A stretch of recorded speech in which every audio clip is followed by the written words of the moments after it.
No. No. We are not doing this again. I refuse. More importantly, Damichael Cole, Memphis Grizzlies beat writer for the Commercial Appeal, my co-host on this podcast, refuses. Kevin Durant will not be a member of the Memphis Grizzlies. We're going to squash that bug and more on this episode of Locked On Grizzlies. Let's lock in.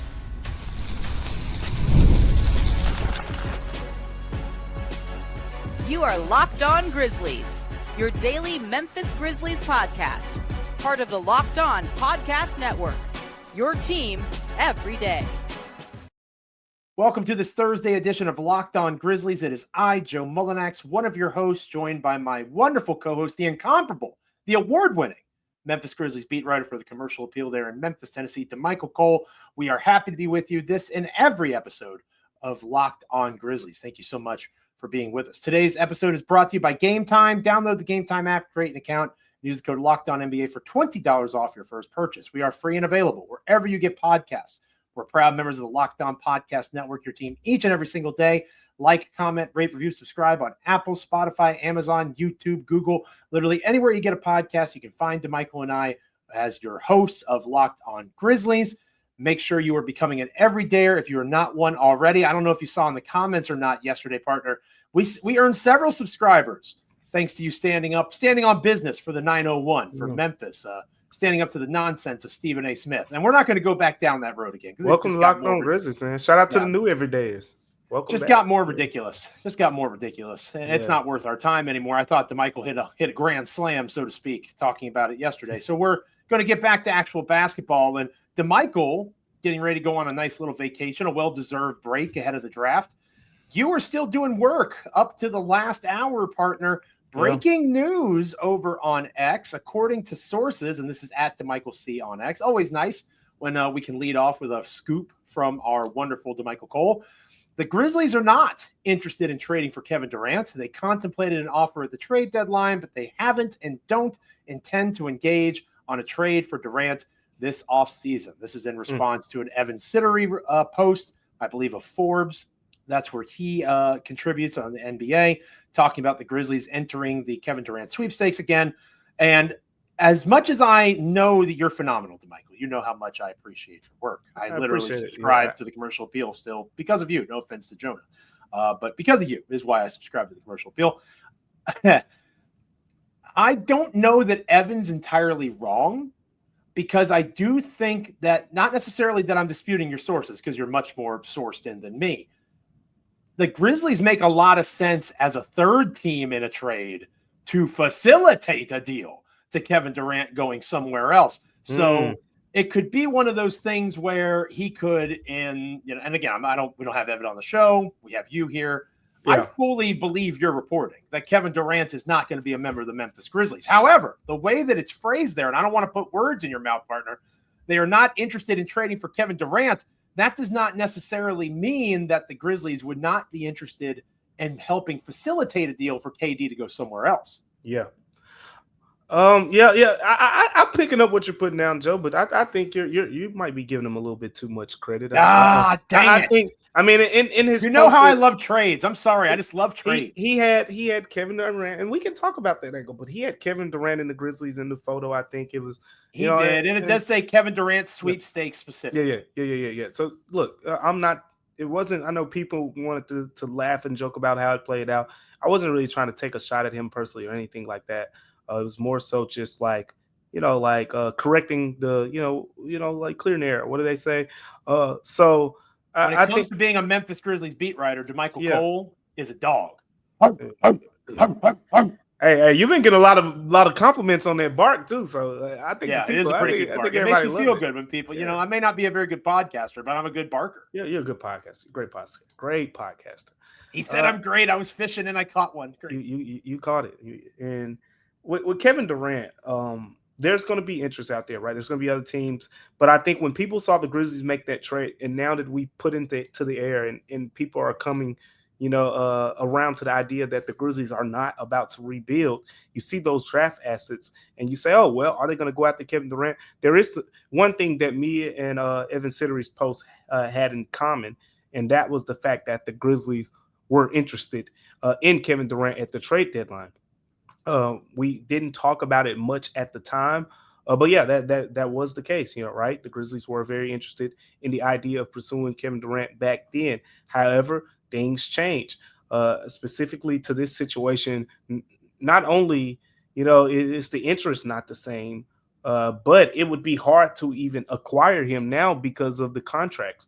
I think when you talk about trading them for players, and I don't have the CBA right in front of me, so I don't have the wording down to a T right now because it's just off the top of my head, just knowing what I know about the CBA. They can't just move the KCP and Cole Anthony contracts right now for players. That would have to be something that's done, I believe, a couple months from now. So, and if you don't have either of those contracts to play along that, you're not doing it, because you're definitely not trading Ja or Jaren in this case, based on what we know. Yeah, it's kind of an unrealistic idea, just from a asset standpoint, at least from the financial. Like, of course, with picks and stuff, the Grizzlies could make it work, but financially, it would be really difficult to do. I think you would have to kind of like sign and trade Santi Aldama or something like that, but that's Phoenix not doing that. Like, it's an extreme long shot, even from a financial standpoint. But again, the Grizzlies are retooling this thing. You got Ja Morant and Jaren Jackson Jr. in their mid-20s. Kevin Durant will be 37 when next season starts. Look, Joe, you saw it. I was advocating for the idea of going after Kevin Durant earlier, this month or whatever the case may be. And I was advocating for that in the case that they did trade Desmond Bane and move Jalen Wells over to the 2 so they could play Kevin Durant at the 3. That was my scenario. So it's like my scenario is right in front of me, and it's a possibility. But again, talking with people around the Grizzlies, there is an interest there. So, you heard it straight, from me, and I got it straight from them. Like, this is not something that the Grizzlies are intending on pursuing, but there are other players out there. I'm sure the Grizzlies will kind of pivot in different directions. We'll talk about that over the course, the next week or so. But yeah, Kevin Durant will not be a Memphis Grizzly this offseason. That's one of the great ironies of all of these trade value things. And I know Matt Moore has talked about this at HP Basketball. I think you've posted about it a little bit. The idea that Desmond Bane got 4 first-round picks, including the number 16 pick that we're going to talk about later on in the show. Oh my gosh, Kevin Durant must be worth 7 first-round picks now. Well, that's not necessarily the case. Just like Desmond Bane is more valuable to the Orlando Magic than Bane would be to the Phoenix Suns, right? The Phoenix Suns already have Devin Booker. Why would they want Desmond Bane? That's a very fair thing to say, whereas the Magic had no Desmond Bane. They wanted Desmond Bane, right? So that is a significant piece to the puzzle. Devin Booker is better than Desmond Bane, all those sorts of things. Bane makes more sense in Orlando. They're willing to pay that price. That's one of the reasons maybe KD, because of his age and his contract and all that sort of stuff, maybe he's not going to get a similar package to what Desmond Bane got, even though I think everybody would agree KD is a better basketball player. I have to be fair here. I also talked about the possibility of Kevin Durant coming back to Memphis, so I can't just make fun of Evan Sittery the entire segment here. It's not fair to him. I do want to acknowledge, though, that we always said, at least since the Bane trade happened, it feels like it was so long ago, they can do whatever they want, right? They could have gone after Durant if they wanted to. You're reporting that they don't want to. I think it's much more likely now that they find that middle road that you've heard more and more people talking about in this new CBA era, the 2 max contract players, and you build around those guys and you supplement as best you can. And the Bane trade allows for them to do that however they see fit, whether it's through the draft, free agency, probably not free agency, trade more likely than free agency. They can go and get these pieces that they're looking for using these tradable contracts and these assets. To go and take Desmond Bane and turn it into a Kevin Durant doesn't make sense, because the same financial problems will still exist, even though it's obviously a much shorter contract, and Durant would almost certainly not re-sign in Memphis. Yeah, that's also something, that you have to factor in, like what is Kevin Durant's interest or whatever the case may be. But again, the Grizzlies did their due diligence at the trade deadline. It seemed like at the time the Suns were still kind of going for it in their situation, trying to push for a play-in spot or whatever the case may be. That didn't work out. Now it's becoming overwhelmingly clear that the Suns are going to attempt to find a partner for Kevin Durant. he felt like, oh, this would be a good time for the Grizzlies to get into that sweepstakes. It's fair to wonder about the idea of, playing keep away or all that, because the other teams who are pretty interested in him happen to be kind of your division rivals. Houston and San Antonio at the top of the list. Houston and San Antonio is right at the top of the list. So it's like, hey, if you're not interested in them, you're basically saying, fine, let's play them 4 times next season. And that's the situation that the Grizzlies are probably going to be in. But again, it's all about, your timeline. And in the Grizzlies case, you got these guys in their mid-20s, and it seems like they're trying to retool this thing a little bit differently. And they're not wanting to go all in on a 37-year-old in that process. Makes sense when you think about it that way. Again, shout out to Damichael Cole. Make sure you're following him on X at Damichael C. If you don't already do so, he is the Memphis Grizzlies beat writer for the Commercial Appeal. That's his day job. Obviously, he is my better half here on Locked On Grizzlies. Make sure you're following him at Damichael C. I'm at Joe Mullinax. How are you feeling about KD not coming to Memphis? Let us know in the comments, all that fun stuff. When we come back here on Locked On Grizzlies. Again, we mentioned this yesterday. Holy crap, the Grizzlies have a first-round draft pick now. Let's do some early takeaways. Certainly a lot more deep diving we can do in the lead up to the draft here in a week or so.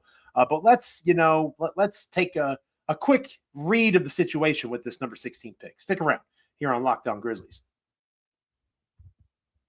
Damichael, it's that time of the show. I don't know if you've got your can. I don't want to put you on the spot. You don't? That's okay. I've got us covered. I've got a delicious can. This is crisp apple. I've heard good things about the crisp apple. Let's listen. Ooh. That's good pop top right there. Ooh. This episode of Locked On Grizzlies is brought to you by Ollipop. Let's see. Oh man, that hits different. It's a new kind of soda. Again, it's crisp apple soda. It's made for people who love the classic taste of soda, but want something that supports their health. 2 to 5 grams of sugar. This can has 5 grams right on the dot. Plus, they have a lot more fiber, right? 9 grams of prebiotic fiber in every can. Ollipop is reimagining soda. We talked about it the other day. 39 grams in a regular Coke of sugar. 44 grams in an orange Fanta. Ollipop flips the script. A fraction of the sugar with no artificial sweeteners, and it has gut-friendly ingredients like OlliSmart, a blend to support digestive and overall health. It's soda that tastes like the real thing, but actually does something good for your body. I got to be honest, after drinking Ollipop, thank you so much for sending all the delicious flavors like classic grape, my friend crisp apple over here. I've noticed that I'm not craving the same sodas that I usually crave. I'll still drink them. I'm not going to pretend like I don't, but a good Ollipop fills that void and then some, at least for me. Be like me. Be like Damichael. Get a free can of Ollipop. Just buy any 2 cans in store, and they'll reimburse you for 1. Head to drinkollipop.com/LockedOnNBA to claim your free can and find Ollipop near you. That's drinkollipop.com/LockedOnNBA. Let's do this one more time. That is refreshing. I'm not going to lie. So as we mentioned, Damichael, the number 16 pick in the 2025 NBA draft is now in the possession of the Memphis Grizzlies. How long will it be in the possession of the Memphis Grizzlies? A very fair question. Very possible this pick gets traded, but in the here and the now, the Grizzlies are slated to be on the clock at number 16. And there's names like Jace Richardson floating around of Michigan State, names like Nick Clifford of Colorado State. I love Clifford of Colorado State. But I'm not going to lie. The Colorado State David Roddy stuff, it's not fair to Clifford, but you got nightmares, still very, very fresh in my mind. I'm going to plant my flag, and we'll talk more about this on tomorrow's episode of Locked On Grizzlies, because I'll be out most of draft week on my vacation. I'm going to plant my flag on Cedric Coward Island. I've talked about him before. That's my guy. I think that he makes the most sense. Again, you're not going to be able to replace Desmond Bane, right? That's impossible. If you're trying to replicate him in the aggregate Moneyball style, this is a valuable offensive weapon who can score in a variety of ways. Plus, even though he was not as good of a defender as you would think he would be in college, he has a 7'2" wingspan. This is a 6'6.5" wing with a 7'2" and a quarter He's got wingspan. Great measurables, man. Great measurables, a impressive score and impressive 38-inch vertical. Not asking this guy to be a starter from the jump. He can be a rotation player, can ease into things. I think he's capable of being a rotation player. again, if we're trying to replicate Bane over the next couple of years, if the Grizzlies keep the pick, we'll talk more about them trading it on tomorrow's episode. If the Grizzlies keep it, Cedric Coward's where I'm planting my flag, but I know you've got some other names to keep an eye on as well. Yeah, that's one that I like too. You mentioned that wingspan over 7'2" wingspan, the long arms. Just the defensive potential is something to point out there. One thing that stands out to me, you say early number 16 pick takeaways. One takeaway that I have is there are a lot of quality wings expected to go somewhere in that range, and that's important to me. Absolutely. Because if you look at the Grizzlies roster, I think it's overwhelmingly clear of where they should target someone from a positional standpoint if they use this number 16 pick. I'm not looking at a point guard. You got Ja Morant, you got Scottie Pippen Jr., and right now you got Cole Anthony too. I'm not looking, at another big. Right now the Grizzlies have, to me, you can make an argument that one of the deepest front courts from power forward to center in the NBA.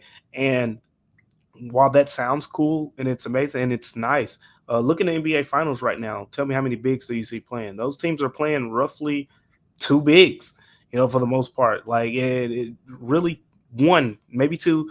You're not seeing a lot of bigs. I mean, Miles Turner has not been great in this series. Chet Holmgren has not been great in this series. Isaiah Hartenstein just got back in the starting lineup. Like I point all that out to say that the wings are where it's at. The Grizzlies have a lot of depth in the front court. They have depth at point guard right now. So get you someone who can play the 2, can play the 3, who can have some position versatility. Now, with all that being said, Joe, the guy that I'm going to point out, and look, Cedric Coward is my 1A too, and this would be my 1B right now, and that's Rasheer Fleming, St. Joseph's.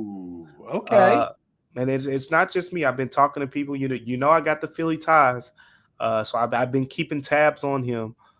And they love him up there. He's third year. He played under my guy Billy Lang up there at St. Joe's. I covered that program, for a couple years. Goodness gracious, you talk wingspan, 7'5" wingspan, 7'5", and guess what, Woo! Joe?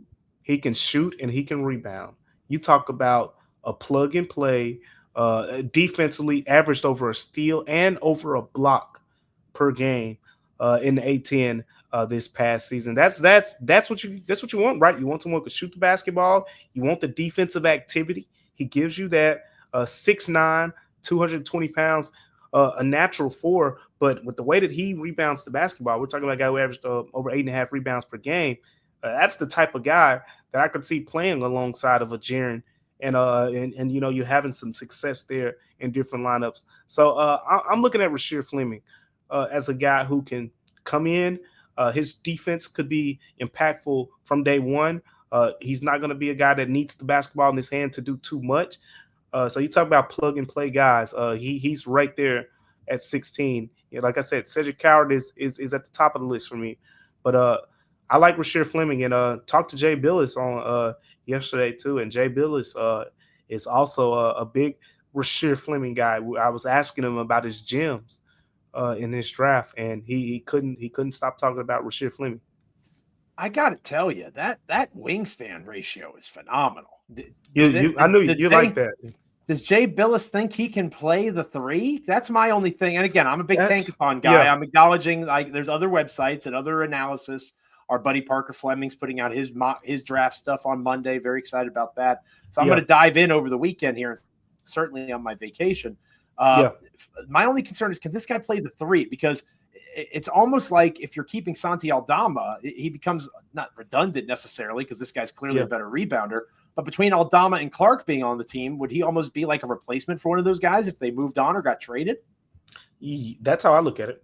That's how I look at it. I mean, it's about what he does on the defensive end. He can shoot the basketball. Like the whole identity shift of the Grizzlies, that's about to happen. They are really prioritizing defenders. I think with this first pick, we're not looking at I'm just thinking of guys off the top of my head, like a Con Knipple type. Con Knipple is one of the best prospects in this draft to me. And you can make an argument that he's one of the safest picks in the draft. Like he's a pretty sure bet. Highest floor. Yeah, he's a pretty sure bet to be a solid player. Like you said, highest floor, one of those type guys. But at the same time, when you look at the Grizzlies, what they just did by getting Kentavious Caldwell-Pope, what they've been emphasizing in terms of wanting dogs, wanting to get guys who are really going to lead to a shift on the defensive end. I think if you get to the draft and a guy like Rasheer Fleming is there, and the Grizzlies, feel the way that I feel about him, and Jay Billis and some other people that I've talked to, I say, hey, why not? And then guess what?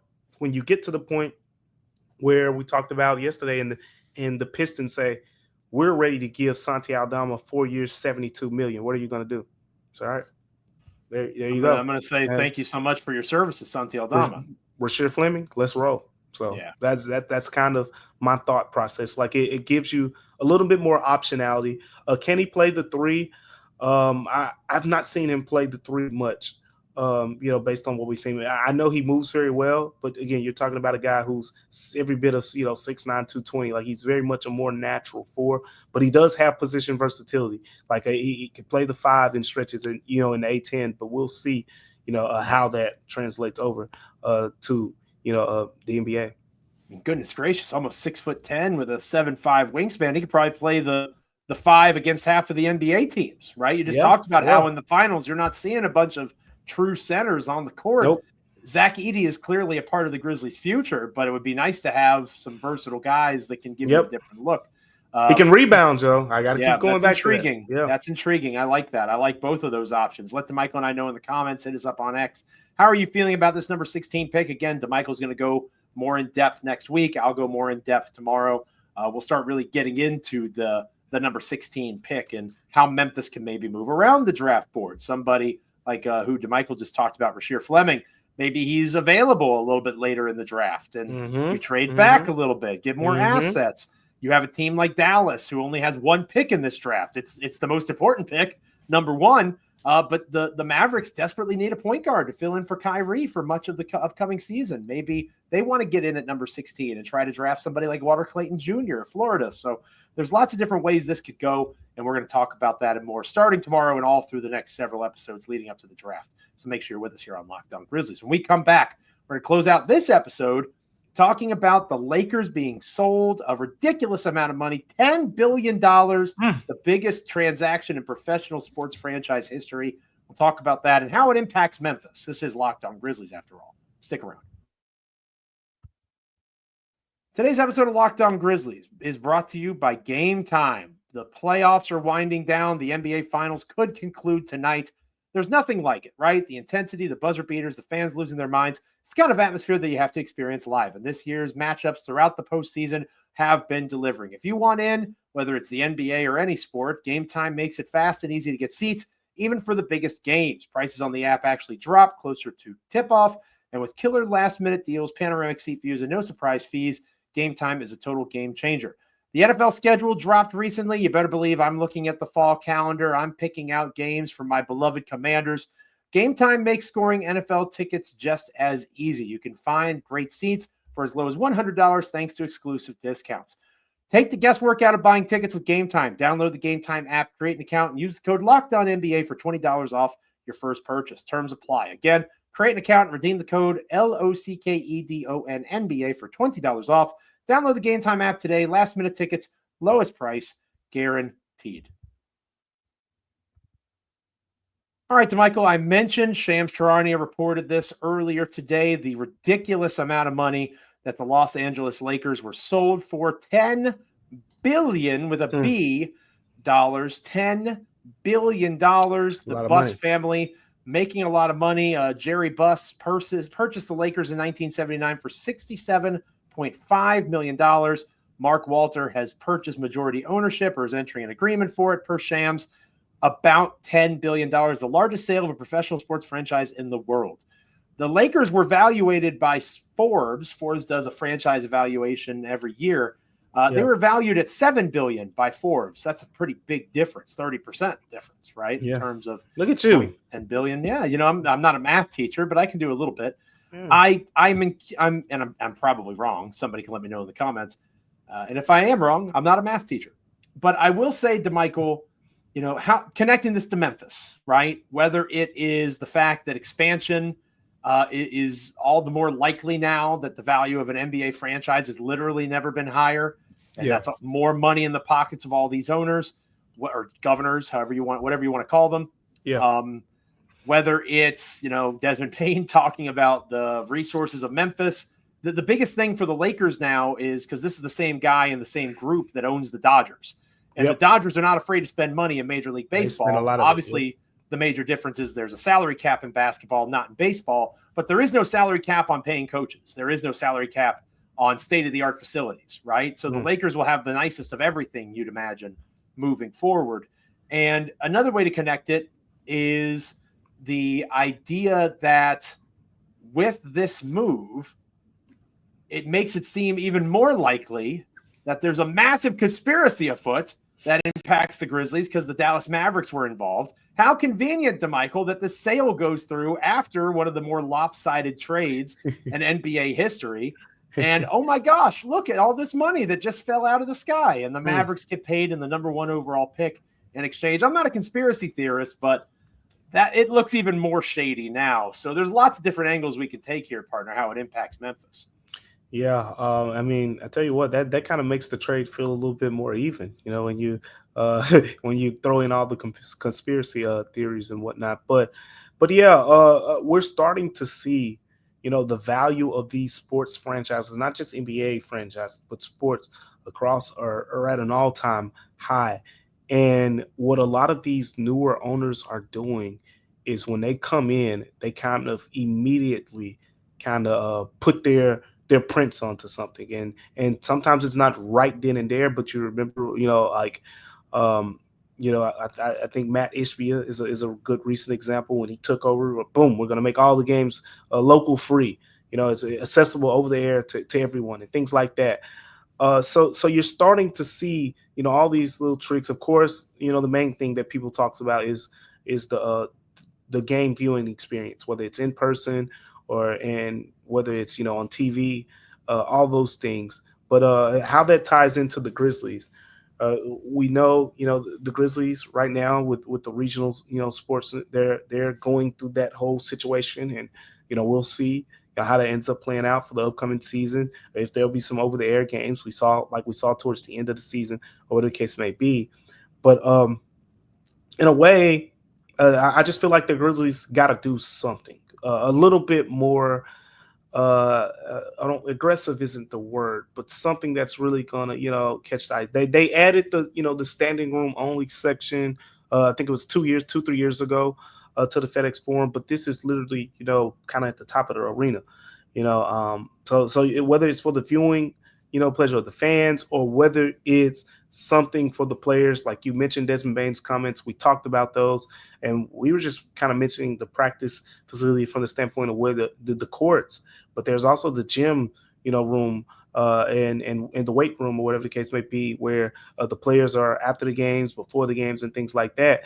And it's actually, if you talk to people around the league, the Grizzlies aren't just some super outdated team when it comes to the weight rooms. It's just other teams, like I mentioned, with the 76ers, like we saw with the Orlando Magic, they've put resources into something that's kind of out of the arena, something that's away from the arena, and they've got their own facility where you can pretty much go all in. You have all the windows you want, and players have access to those facilities whenever they want. So that is something that you start to wonder, like, I think about it in college football, right? In college football, we used to kind of call it like an arms race. Like I remember when I was in college, so this is, roughly in the last 10 years, there was this whole attendance thing that was taking place, right? Boom, LSU's adding 10,000 seats, and boom, here comes Georgia adding 4,000 more seats. Oh, Tennessee's adding this many seats to Neyland Stadium. And then there was the whole thing with alcohol starting to be allowed right into SEC stadiums. And then, now this school's going to allow alcohol in the games. Oh, now this school's going to allow alcohol in the games. So in a way, in my opinion, you got to approach this like an arms race. Now, of course, it comes down to the owners, which the Grizzlies so happen to have one of the richest ones. We keep going back to that, but he hadn't spent like it so far. So that's where I am, though. They got to kind of modify the approach a little bit, and I don't think Grizzlies games are some terrible experience at all. Based on, like I have a lot of friends here who love going to Grizzlies games and things like that. But if you be honest with yourself, The Grizzlies were not near the top of the league in attendance at all this past season, and they were a decent team, so to speak. Like, they still were a playoff team. They weren't some team that was tanking or anything like that. So there are some things that you should do, especially with the in-arena experience, to kind of modify that experience, to kind of get those people in those seats and get them there a little bit more. You know what my biggest takeaway, reading up a little bit about Mark Walter throughout the day as this massive transaction was announced. What you got? My understanding of Mark Walter is, and you can see it with the Dodgers, right? Hire smart people to do smart things. I would say Robert Pera has done that so far. You can critique Zach Kleiman like you can critique anybody, but I don't think anybody's calling Zach Kleiman a dummy unless you're irrational. So hiring smart people to do smart things, leaving people to do their jobs, right? Like Robert Pera might as well be a ghost at this point. We've seen him, twice in the last 5 years, if that. Yeah. Number 3, and this is where this is where they differ, the two. This is where Pera and Walter differ. Walter is willing to spend money. Adapt or die. That's where you're at. And the Memphis Grizzlies have got to start spending money in these spaces where there is no salary cap, right? There is no salary cap. There's nothing stopping Robert Pera from going out to Eads or some area out in the suburbs of Memphis and buying a plot of land and building $100 million facility. He could do that, snap his fingers in the next week. He could get some contracts drawn up. That is something that would make the lives of his players better. That is something that could allow for the space in FedEx Forum to be utilized differently. There's so many different things that you can do beyond the salary cap. But that hasn't happened yet for the Memphis Grizzlies. So much of the financial discussions, how much money is the state going to put in? What is the city going to do in these negotiations? Steve Ballmer's out there dropping money left and right. The Washington Commanders, Josh Harris, so much of the money for their new stadium in D.C. is going to be privately financed, one of the most privately financed stadiums in the history of stadium being built. Yep. At some point, what good is it to be one of the wealthiest owners in the NBA if you're not willing to spend that money? Got to spend it. I think that's my takeaway from the Lakers sale. The ball's in your court, Bob. It's up to you to see how you want to handle this. Thanks so much for being with us on this episode of Locked On Grizzlies. As I mentioned a couple of times, Damichael and I, we go our separate ways for a little while here, just a little bit of a break. Damichael's going on a vacation. I'll have the Friday episode, and then Damichael will have most of next week himself as I am on vacation. NBA draft is going to be our dominant piece of conversation partner, whether it's me hosting, you hosting. Lots of different angles, trades, all sorts of different things, and I'm sure there'll be some news reports to be able to talk about as well over the next few episodes. Yeah, really interested to see where you're going to go with your ideas of trades and everything on the next show. But next week, of course, we'll do some preview content ahead of the draft. But remember, on both days of the draft, we are expected to talk to Zach Kleiman, so that will be an opportunity to talk to him after the first round, after the second round. And then, of course, eventually they'll do player introductions and things like that. So a lot of great content and just a lot of words coming from voices within the organization. Exciting. Again, we see Kleiman a lot more than Pera, but he's kind of like, it's almost like Groundhog Day, right? It's Kleiman Day. Where's he going to show up? So lots of different stuff coming from Damichael and myself over the next week or so. Make sure you stay locked in with us here. Thank you so much for being with us on this episode of Locked On Grizzlies. Thanks for making us your first listen today. For your second listen, check out the 2025 Locked On NBA Mock Draft, a 5-episode series with the most comprehensive NBA draft analysis from NBA experts, college experts, and NBA draft experts. Find the 2025 Locked On NBA Mock Draft on NBA Big Board and Locked On NBA on YouTube, wherever you listen to podcasts. Thank you so much to Damichael for his great work, great reporting, all that stuff. Well-deserved break coming up for him. It's going to be hard to get down on a Friday without you, but everybody knows I get down on Fridays. So we're going to make it happen. We'll miss Damichael, but we're still going to get down on a Friday. We're going to have some fun. Make sure you're liking, commenting, rating, reviewing, subscribing wherever you get podcasts. Become an everydayer. If you haven't already done so, what are you doing? Hang out with Damichael and I each and every time that an episode drops. Apple, Spotify, YouTube, Amazon, Google, it is all good. We're free and available. Make sure you're with us tomorrow and every day moving forward here on Locked On Grizzlies. See ya.